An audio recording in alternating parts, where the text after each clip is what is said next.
Known as faux rock for his ferocious hitting style, David Fulcher spent 8 years brightly in the spotlight of the NFL. We embrace them, cheer for them. They are heroes in our eyes.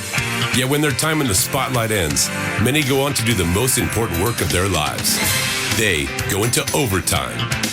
Welcome to Overtime, life after the spotlight with NFL All-Pro David Fulcher and his co-host, national award-winning speaker David Coleman, exclusively on the Bootleggers Music Group Radio. Welcome, guys. David Fulcher here for another episode of Overtime, life after the spotlight. David Coleman, how you doing, my friend? I'm really good, David, and I think it's hilarious, and we'll get to our guest here in a minute, but as you can see, because I know that you both went to air, I'm representing. I'm not going to wear the hat, but I got it here, and I'm representing. But we didn't talk about what we were going to wear before the show, and I know that David's a very proud Sun Devil. I know that Stein was his teammate, so I thought, hey, let's represent, and then we both get on and wear the same thing. Are you kidding me? I like it. It's good karma. It is good karma. And David, we are blessed to have one of your college teammates, Stein Koss, who, how many years did you play together, Stein? Well, David and I came in together. So we were freshmen together, and unfortunately he got to go to the NFL quicker and faster than all of us and missed our Rose Bowl year, but we played together for four years. That's awesome. Yeah, we had 4 years. I tell you what, I think when I look back at ASU and the history of ASU, I think 1982 was probably the best freshman class that school's ever had. David, you hit a good spot. If you think about it, and if you remember, we had the player of the year from like 6 states. And that was the year we didn't know about at the time. We're young kids coming in there excited and everything. But we come to find out, a bunch of the boosters and people that we developed relationships later on said back in 1981, back in 1982, this 82 class could be our first Rose Bowl class ever. And they were clairvoyant and they guessed right. Isn't that something? And I hate I had to leave, man, but you know how it was. I had John Cooper as my head coach, and John Cooper tried to change my position, and I told him I couldn't do that, and he told me I should leave. And I had to sit around and think about it. Right after that bowl game against Arkansas in the Holiday Bowl, I walked in my locker and I sat down, and DC was sitting over there. He looked at me like, dude, you look more than just upset because we lost. And I had to tell him what it was, man. And because John wanted to change my position to inside linebacker, and I didn't want to do that, man. So I wound up leaving. And I knew with Daryl Clack and David Fulcher not there together, that team was special. And unfortunate for us, they went to the Rose Bowl, and fortunate for Arizona State, they beat Michigan in the Rose Bowl. Yeah, it was an epic season, and but we missed you guys. We talked about it all the time. Imagine if we had DC and Faux Rock back. But anyway, you know what? That's part of life. It's part of football. It's part of why we do what we do. And you got to roll your sleeves up and figure it out, and how to get on the field and how to make progress. That's what we did. David Fulcher. I feel like we're on with a rock. For those people watching on a platform and not listening on Spotify, I feel like we're on with an actor or a rock star here. He looks like he could step into the leading role of an action figure movie tomorrow. Yeah. I got a question for both of you. We're going to let our guests go first. And it's the same question for both of you. What was it like to play college football with David Fulcher, Stein, and what kind of competitor was he? And then I'm going to flip it right over to you, David. We're going to start. What was it like to play with David? What kind of competitor was he in college?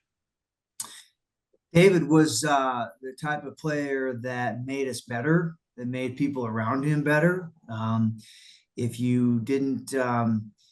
you weren't ready, and if you weren't prepared, and if you weren't on your game, then you're going to get embarrassed and you're going to get lit up. One of the things that made us very good is we were competitive. And you went to practice, and your goal at practice was to have a great practice. So the next day in game film study, you were you got some props and you got some accolades and you showed your peers that you're a player. So, it was very competitive in that. And, we back then, sound like an old guy, but it's because I am, we fought at practice. There was never a practice that a actual fist fight didn't break out. And that's not fostered anymore. It's the wrong thing to do. But what it did is we would get feisty and we'd fight, and then it would not last in the locker room, we're hugging it out saying, I love you, bro. Sorry about that. No, it's cool. It's good. We're just competing. And that type of atmosphere and competition bred and was fostered in our team, on our culture. David Fulcher was part of that foster, and he was part of that culture, and he was very, very competitive. And we had, and to give David credit, it made us all better. But if I'm being candid, we had several guys that were that competitive, and it was a good environment. Yeah, you're correct. Boy, that's not today. Somebody gets into a fist fight, and if there's a fist fight in practice now, it's on YouTube, it's on Google, it's on TikTok, it's the lead story because there was a big fight. My son was in a youth football program, from like 6, 7, 8, and then 9 and 10, he went to high school. He's no longer playing football, he's playing lacrosse. But in that 5-year span, being the dad I am, I went to every game, and hell, I went to every practice, right? I never saw one fight. Not once. Now, I'm not trying to say that's the thing to do, because obviously fighting doesn't win football games, but there's something about it. And if you've never been a football player, you've never been a competitive athlete, you don't know what I'm talking about. And I can't explain it to you. But the people that have, they know exactly what I'm talking about. Oh, yeah. It makes... I remember one time when they first moved me from quarterback to tight end, my dad says, well, you better make a difference. You better let someone know you're ready to play. And I picked a fight with Jimmy Reynosa, one of the biggest, baddest dudes on our team. David, do you remember that? He hit me so hard. It hurt, the hardest hits I ever had in my helmet. Broke my helmet. And at the end of the day, Jimmy and I are brothers for life. Oh, yeah. But I had to let him know, hey, I'm not a quarterback. I'm a tight end, and I'm going to hit your ass. So that was the mentality we had. All right, let's flip this. David Fulcher, what was it like? What was Stein like as a teammate? What was he like as a player? Well, when I first came in to Arizona State, Stein and I were in the same meeting room. He was a quarterback. I was a wide receiver. I think Stein may have thrown a ball or two to me, but then they switched me to DB, and now I'm on the other side. Now I'm got to hit these guys. And then Stein goes from quarterback to tight end. Well, playing strong safety, most of the one-on-one coverages, I had to cover tight ends.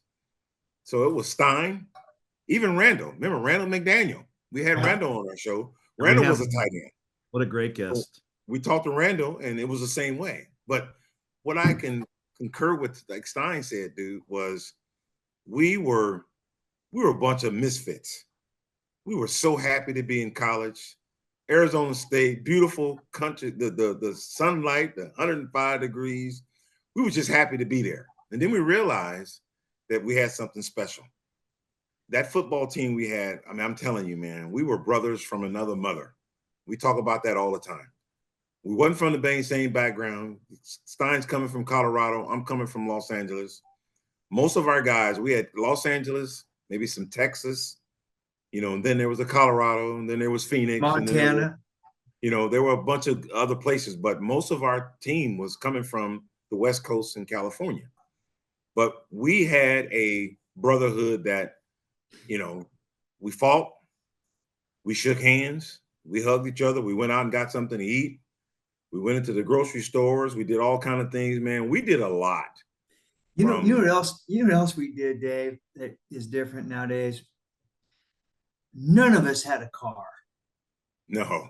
The first guy that ever had a car was Barry Bonds. He rolled up into campus with a black Trans Am and it said BBSTA. Barry Bonds Trans Am. We're going, who the hell is that? Yeah. And all the football players, we hung out. We didn't have a car, so we had to hang out. And that was, looking back on it, we were, all wishing we had cars, but I wouldn't have it any other way. And when he says that, Dave, it's true, man, because when we went somewhere, we all walked. We walked in a group. I don't care if it was 15 blocks. Be inconspicuous. Okay, Dave, you're 6'5", 230 right now. Stein, what were you playing at? What was your playing? I was 6'3", 240. And here's the really cool thing about Stein that I'm sitting here thinking about. I can think, and his name is escaping me right now because I'm not a New Orleans Saints fan, but you don't see many people who it says QB tight end. Okay. If somebody's a QB, they're not usually a tight end. That's pretty impressive that you were sitting in a meeting room where you were kind of on both sides of the equation. You don't see that much in college football now. You sure don't see it in the pro. There's the one player down in New Orleans that's pretty famous. Yeah. And he does both. Isn't that number 7? Where's number 7 for New Orleans Saints? Yeah, he played at God, he's a hell of a player. He's from the last name is Saints fan. His last name Hill. I Yeah. feel like his last name is Hill. Yeah. Right. Taysom Hill. But David, what happened with me was I played. I'm from a small town. We were a 4A school, and there was 6A in Colorado, and I played linebacker and quarterback. And back then, the Big 8 schools, CU, Nebraska, and those schools recruited me as tight end, but the Pac-10 schools recruited me as quarterback. So when they decided to change me, because I go to school and as a quarterback, it's all between the ears. You got to be confident, right? And I lost my confidence like that in the first couple of practices and just never really recovered. And they wanted to move me to quarterback, and I said, nah. I mean, they wanted me to move me to linebacker. I said, no, I'll play tight end. And they said, well, Randall McDaniel's our next tight end. I said, you know what? Randall's a phenomenal athlete, but he doesn't catch the ball that well. No, Randall didn't catch it. I'm gonna go to camp. He goes, okay, I went to camp on 8 on the depth chart, and after camp I was number 2. And and it was, and one thing that helped me for my quarterback days is defenses. And if I looked up and I saw David who's over on top of me on the right side, then I knew to sit down right over the tight end, right over the center, and just sit there, and I knew where to sit down and get open. So that was helpful. And that's what helped me too, because playing wide receiver, I used to could read defenses. Mm-hmm. I'd watch the safety, where he at, same thing Stein just said. And then when I wound up going to safety, now I'm reading receivers and quarterbacks. And you have to feel what they're thinking. Right. It made it easy. It made it easy for me because the hard work that these guys, teammates, put in helped me become the guy that I am. And Stein, I'm going to start this first question out with you. You go to Kansas City and you're there 12 weeks and not sure exactly what happened for the reason you didn't play any longer. But can you go back? Let's go back to that time when you got free agent drafted by the Kansas City Chiefs and you're now in Kansas City. What was your thought process when you got to the NFL on, do I belong here? Am I worthy enough to play in the NFL? What was your thought process? Yeah. First of all, to answer your question, why I didn't play longer, because I wasn't good enough. Second of all, I did not get drafted. Bruce Allen was my agent, and it was either going to the Raiders or the Chiefs. And the Chiefs gave me a little better signing bonus, so I went to the Chiefs. Now, when I got to the Chiefs, my first thought was, am I worthy enough to be here? And then I go to practice, and I thought, I can play. I go, it wasn't like they had a bunch of guys better than David Fulcher or better than Eric Allen or better than Randall McDaniel. They just had a bunch of them. You know what I mean? So I wasn't in awe. I mean, I remember I played against Albert Lewis and Deron Cherry. They're great players, great players. But I take David Fulcher and Eric Allen just any day of the week with those guys. They're just as good. So the thing in the NFL is, because I came from such a talented roster at ASU, I wasn't in awe but there's just more of them, if that makes sense. Yeah, that makes sense. Yeah. So I went to camp and I did okay. We played the Houston Oilers in the Hall of Fame game, and I got cut after that game. Then it was the strike, and I went back and striked, and I played in those 3 strike games. And after the strike games, they kept 2 players, and they kept, it was to my benefit, and they kept me. I was one of the 2 guys they kept. Everybody on the team was pretty cool, except one guy, because I wasn't drafted. I was a free agent, and most everyone was really cool. But then I broke some ribs against Miami. They put me on IR, brought in another kid, and they cut me. So my whole career was like 12 weeks. That's what happened. You should know that I was born and raised in Canton, Ohio. I went to high school there. Good one. And 2 weeks ago, Faux Rock and Judy joined me and went to Canton, went to the Hall of Fame festivities and things, and I had a high school reunion. So he got a taste of Canton, Ohio. I was trying to get him used to being there so that the karma might lead him there eventually a little longer. Yeah. So we can do a ceremony. What a special place it is. It's neat. So and David normally asks this question, but I'm going to ask it. So those 12 weeks go by and you get cut, new guy comes in. I can see exactly how that could happen. You're injured. At some point you went, okay, that NFL journey is over. When that moment hit your head, what was next? What was your reaction? What was your emotion? What was your plan? Okay, so that didn't hit me yet, because I thought to myself, playing in those games gave me a little more of a opportunity to show myself, present my talent, and I came back to Phoenix and continued to train, keep my weight, with the mentality of going back. Got it. My college girlfriend's dad was in the real estate business, and I kind of observed him, his lifestyle, and how he did things, and it was, true capitalism at its finest. You eat what you kill, and you can make a gazillion dollars, or you can make no dollars. It just depends on how hard you want to work. So I got hired by a pretty large firm, and they had a good training program, and I thought to myself, I like this business. It gives me energy, and I'm good at it. And that was when I realized I'm losing my fire to play football. And I took that discipline, and Dave will tell you, I have discipline. Yes. I mean, I was running, lifting, training. I was doing everything I could, because I didn't have a lot of the talent, God-given talent that some of our guys had. So I really had to work at it. I mean, I followed Daryl Clack up every stadium step I could when he was running, and trying to stay out and throw the ball with David and other guys catching and defending 7-on-7. So I took that energy and that desire and discipline into the business into my business. And that's what has helped me in my success in the business industry. David Fulcher, I got to tell you, what's really interesting about this is I would say 90% of our guests, when we ask that question, their career came to an end because their career came to an end. You're one of the first guests who had passion and opportunity for something else that they felt they could be outstanding in. Mm-hmm. And that is what ended your career. Mm-hmm. It's pretty neat. That's pretty different. And I wondered, we have a lot of guests on, and we have some with much higher brand ratings than the 3 of us that come on the show every once in a while. But he was very excited about having you on the show, and now I get it. And David, to my point, I mean, obviously it was a forced situation, because I wasn't good enough to be a regular NFL guy. I was, after preseason games, and after sometimes I'd be worried about going to my locker and getting that message, hey, coach wants to see you and bring your playbook. So but there were times where I felt like I'm gonna be here a while, because I would do something great and get a lot of accolades. But I had that feeling in myself that long term I'm going to take this energy and focus it somewhere else, and it's been successful.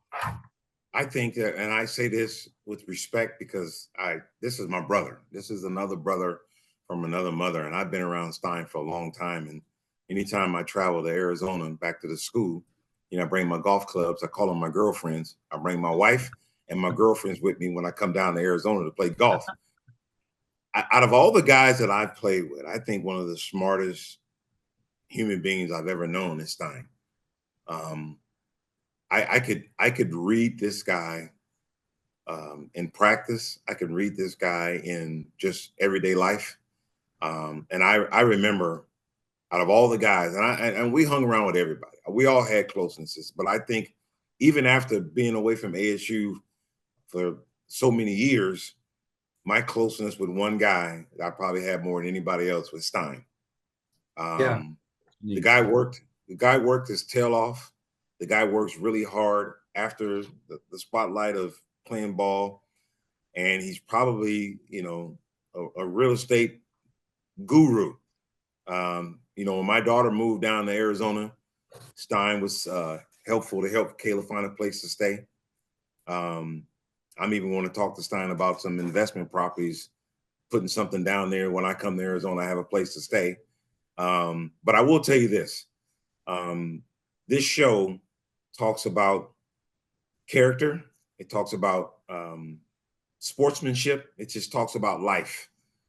And when I talk to Stein and some of the things that Stein has done in his lifetime, always close. We all have difficulties. There's something going on. I don't text Stein every week, but when I do text Stein, I'm always asking how he's doing, how the family doing. So I'm now on my show. How's the family, man? How's the wife and the kids? They're doing well? Yeah, we are doing well. We're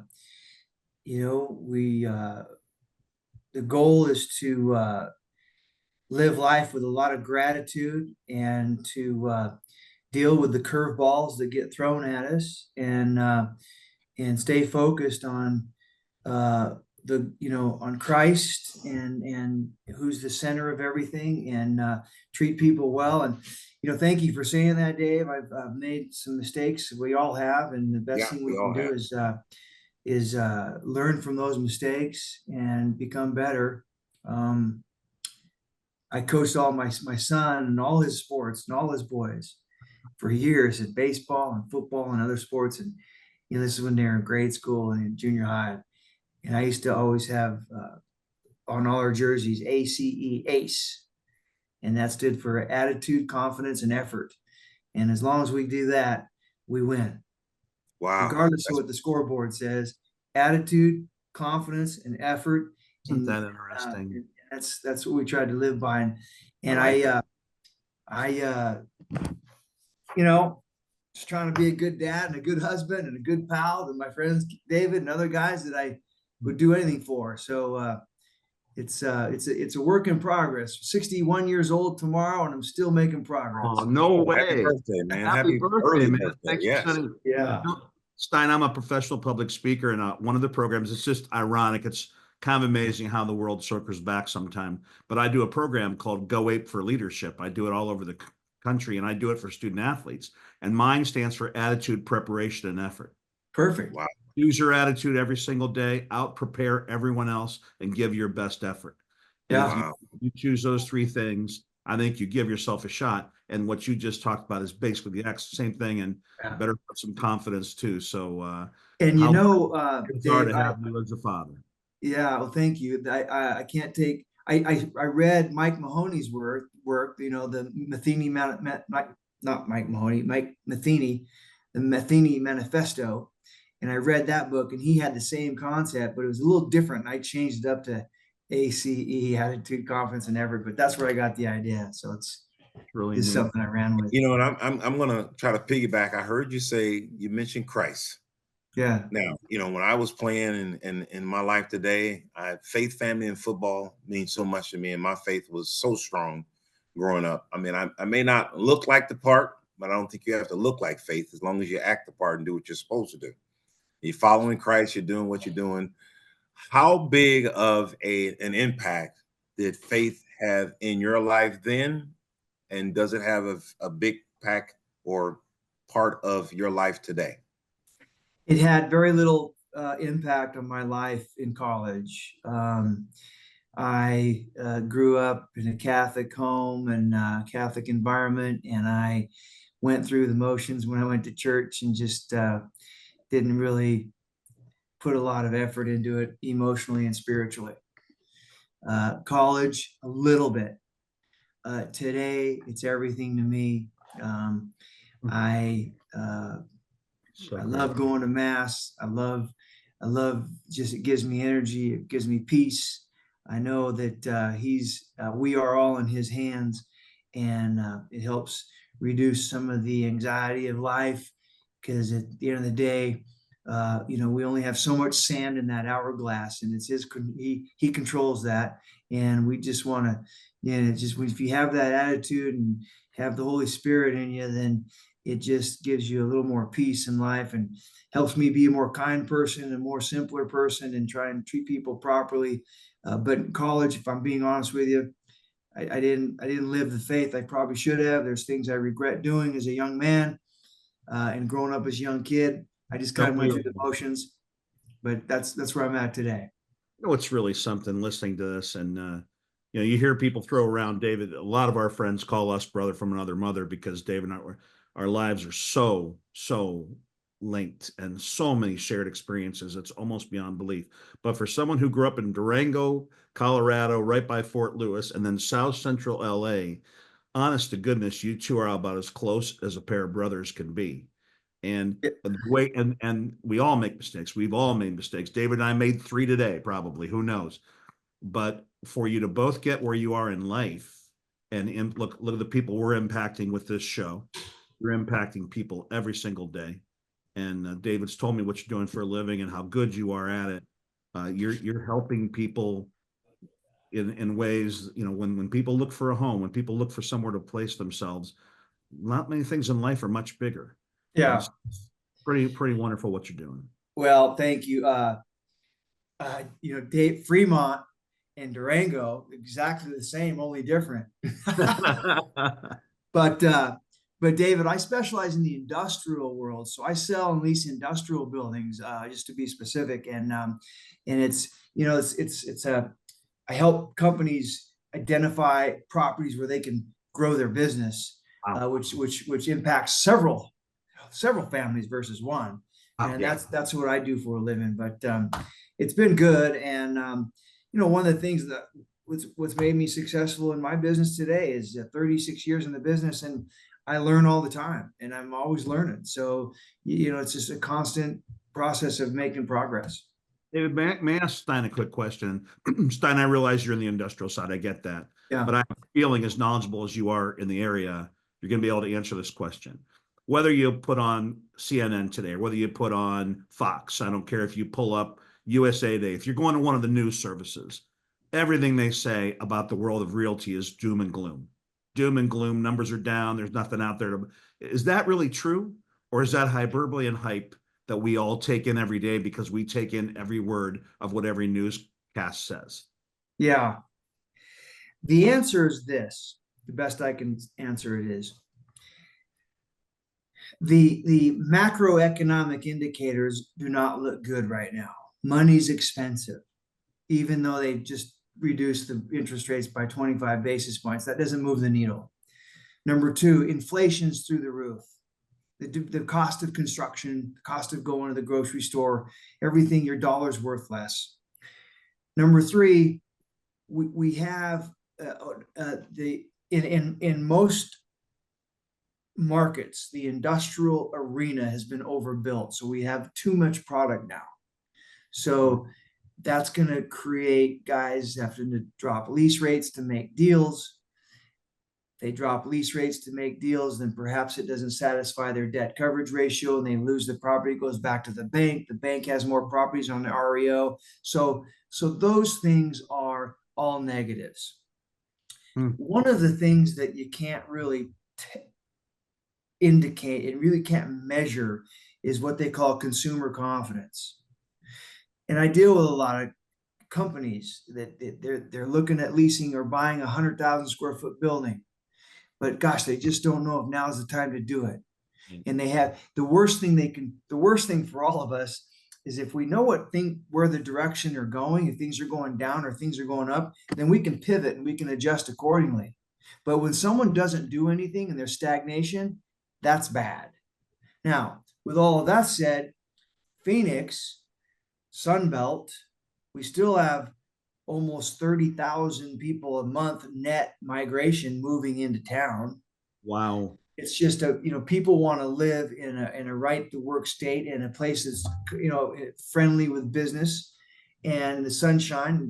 This time of year is a little warm, but for the most part, there are people that on a macro point of view, Phoenix now has a lot of EV companies, electrical vehicle companies, battery companies, semiconductor companies, all the people that create employment. So those things are all positive. But some of the things that I mentioned, and not to mention it's election year, what's going to happen on the election. I was going to mention that to you, Stein. Yeah. You've been clearer in the last 5 minutes than either candidate that I've heard for the last couple of months. Is it too late for you to run for office, David? Can you start a Stein Koss for president? Is it possible? I'll tell you what, I'm on that bandwagon right now. David, I think Stein, I tell you what, I think Stein could do it, man. I think Stein, just a simple fact that we had, Stein was a quarterback, okay? Most quarterbacks are pretty good thinkers. They're out there quick on their feet, and listening to Stein and some of the things that he's saying right now, this guy, this is and I'm not just saying it because he's on our show. I've been around this guy for a long time, very, very intelligent guy. There are times on the golf course we could be talking about something and he'll come up with something that I'm going, what in the hell is he talking about? But when I hear it and I go, you know what? God, it makes sense. Well, I can tell you this. It has nothing to do with golf, but it makes sense.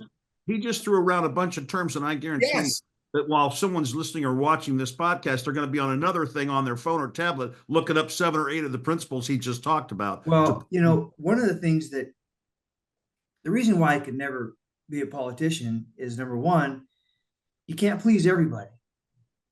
And if you do, you're a perfect politician, and you're not going to get anything done. So you can't please everybody. And number two, it really isn't that difficult. If you just peel the onion back and you just look at economics, economics 101, it's 2 and 2 doesn't equal 6. It's not sustainable. Yeah. So if you surrounded yourself with those type of people, maybe you get something done. And I don't know, at the end of the day, it would be fun, but it would be frustrating. And there has been times where I've sat on some boards, and I've had some people ask me about politics, and I never jumped on it. But I'm happy what I'm doing right now. You might make quite a ticket, by the way. Fo, as much as I love you, I think he'd have to be first on the ticket. But you'd be a wonderful, wonderful second unit there, partner. But let me ask you this though, Stein, because I think this is for me. I feel like it's diminishing the college sports. What's your thought on the IL and the portal? Arizona State is struggling when it comes to that, and we can't get players or keep players. What's your thought about that? Well, as an ex-player and as a dad and as an American, it disappoints me because football to me was the sport of all sports that taught grit. The day you put on pads till the end of the season, you are hurt.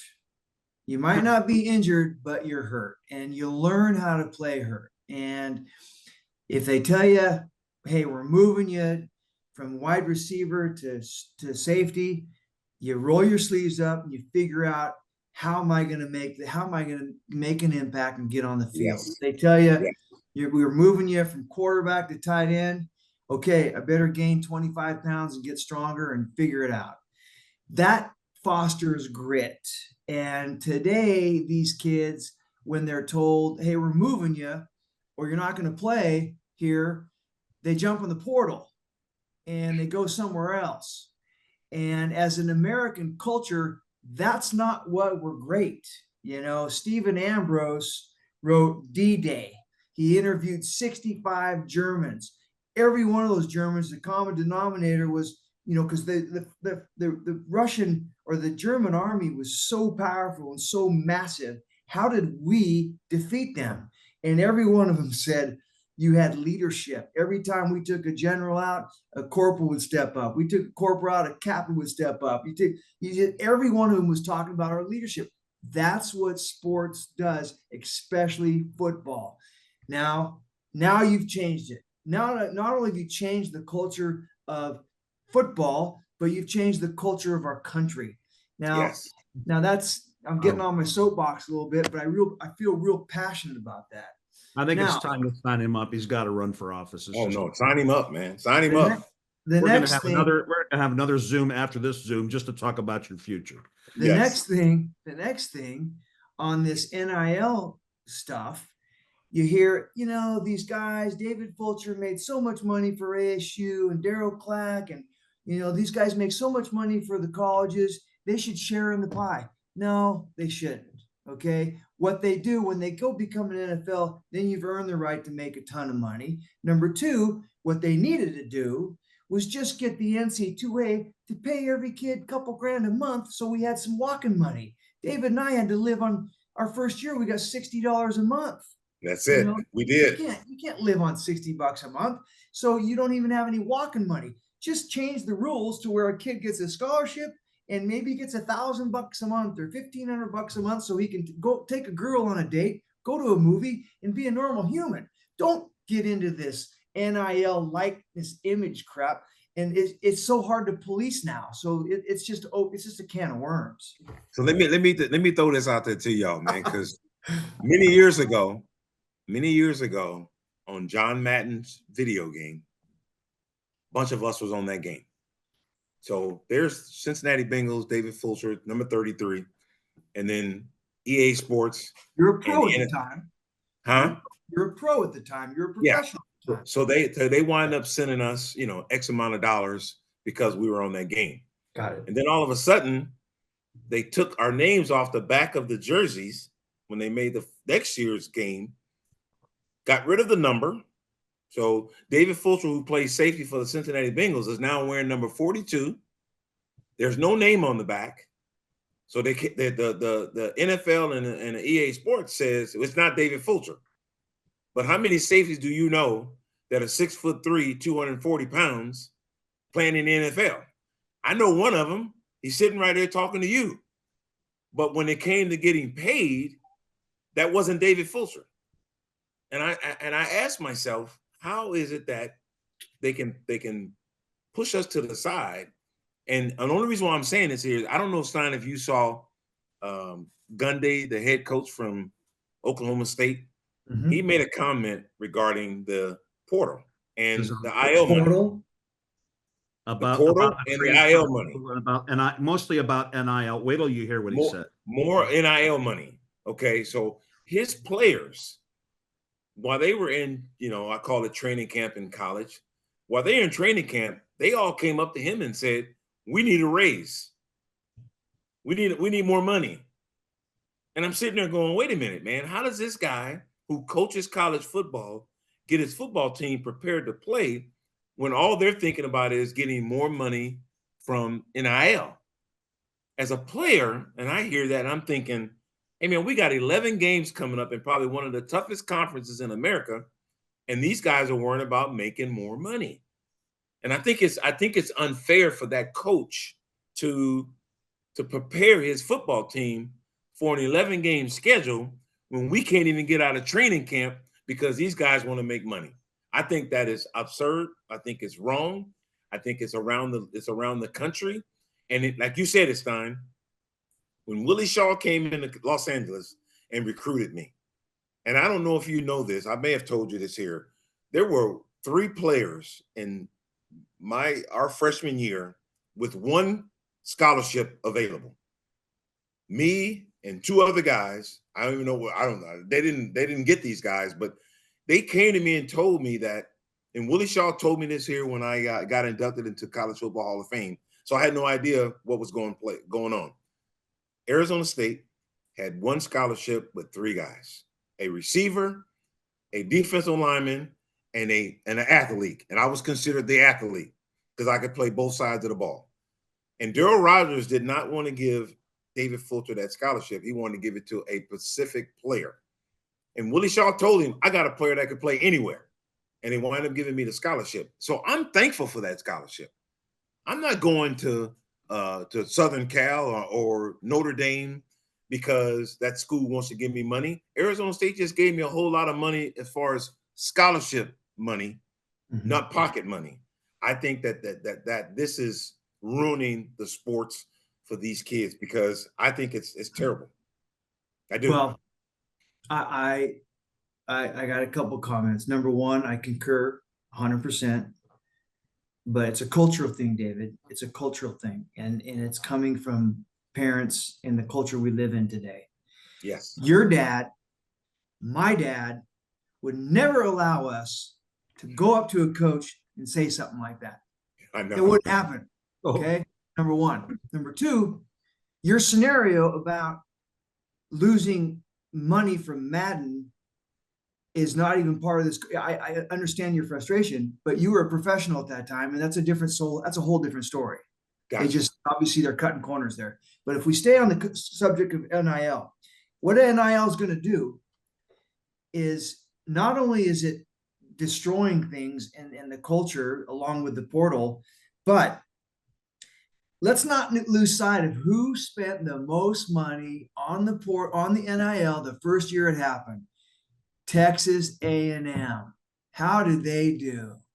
You get a bunch of boys in there that are all there about the money, and they're not there to be brothers and have a camaraderie and fight and sweat and cry together. They're not winning. I don't care how much you pay them. And you're going to be bringing on cancers on your team. So the coaches that are still working on culture, okay, we got NIL that exists today. Say we pay, 80% of the team, 35 grand a year, 40 grand a year. Then we're going to pay 10% of the team, 200 grand a year. And then another top 10% of the grand, maybe those guys make $500,000. Who knows? But if you stick to something like that and get away from paying one or two guys several $1 million, because that'll destroy the culture of a team, in my opinion. Well, I don't want to keep you all night, Stein, but one more question I have, David, and then if you want to ask him one more before we let him go, and that is mentorship. Is there someone that, as you were coming up from high school to college, even younger, but is there someone that you or multiple people that you've considered a mentor and you looked up to, or you learned, obviously you're incredibly intelligent, obviously you're very talented, pretty humble guy, hard worker, the grit, the whole thing. Who helped you get there? My dad was my number one guy. My mother passed when I was 3.5 years old. So my dad was everything to me. And we had a great relationship, and he was my number one guy. I did have two really influential coaches in high school. One by the name of Dwayne Clark from Chippewa Falls, Wisconsin. He passed of a brain tumor, and he was just a solid human being. And then another guy that's still around to this day named Ron Keller, and he lives in Durango, Colorado. And so those three guys were probably my biggest mentors growing up as a young athlete. Do you think you're their legacy? Do you think you're mentoring other people like they've mentored you? Yeah, I do. I think I definitely see myself. There's times where I catch myself going, "Oh my gosh, I'm my dad," and